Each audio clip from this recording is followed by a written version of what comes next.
अभी पिछले कुछ दिनों से मुझे अपनी फीड में मखाने के स्नैक्स की वीडियोस बहुत आ रही थी, तो इतनी सारी वीडियोस देख देख के मेरा भी मन था कि मैं मखाने का स्नैक्स टाइप बना के अपने पास कुछ रख लूँ। तो मैंने सोचा है कि पहले थोड़े से मखाने को रोस्ट करके इसे खा के ट्राई करते हैं, अगर अच्छा लगेगा तो और बना लेंगे।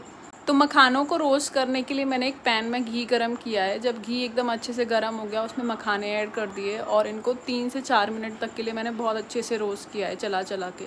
ऊपर से मैंने इसमें थोड़ा सा नमक और थोड़ी सी हल्दी ऐड करके 1-2 मिनट के लिए रोस्ट किया और ये बनकर तैयार हो गए। ऑनलाइन लोगों ने काफ़ी सारी चीज़ें ऐड की हुई थी, तो बट मेरे पास जो अवेलेबल था और मुझे जो सही लगा मैंने वो ऐड कर दिया और ये हमारा हेल्दी सा और सिंपल सा स्नैक्स बन के तैयार है।